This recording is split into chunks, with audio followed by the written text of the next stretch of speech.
In 1922, in the quiet countryside of Germany, there was a farm so isolated the nearest neighbors were over half a mile away. It was called the Hinterkaifeck Murders. At first glance, nothing seemed unusual. It was just a small farm, a family living their lives, far from the noise of the big old world. But in the days leading up to what happened, things started to feel wrong. It began with very few footprints. One day, the farmer, Andreas Gruber, noticed tracks in the snow leading from the forest straight toward the house. But there was something off about them. There were no footprints leading back. Someone or something had walked to the farm and never left. Then came some annoying sounds. Footsteps were heard in the attic, slow but unexplained, like someone was moving right above them, when no one should have been there. And it didn't happen just once. It kept happening. Tools started going missing. A set of keys disappeared. And then a newspaper showed up at the house. No one had ordered it. At that point, something there was clearly not right. But the family still stayed anyways. Then came the night everything changed. One by one, members of the family were lured into the barn, supposedly, and killed. Not all at once, not in a rush, one at a time. Which means the others were still inside the house when this happened, unaware what had already unfolded. The last victims were found inside, and then silence.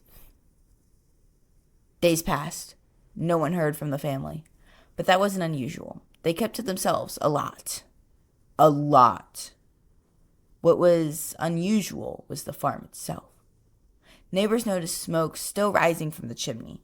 The animals were still being fed. Someone had clearly stayed there, taking care of things. But when people finally went to check on the family farm, they discovered the truth. Everyone inside vanished. And yet, someone had stayed behind after the murders, living in the house, moving through the rooms, feeding the animals, sleeping under the exact same roof. No one ever figured out who it was. There were suspects, theories, rumors that spread through the nearby towns. Some believed it was the family. Some believed it was people who the family knew. Others believed it to be a drifter, hiding in the attic long before the murders ever happened. But no evidence ever gave a clear answer. No one was arrested, no one was proven guilty, and over time the farm itself was just torn down, almost like someone wanted to erase it. But the story doesn't disappear, because the real question was never just who did it. It was how the person stayed unnoticed for days, living among the dead without anyone realizing.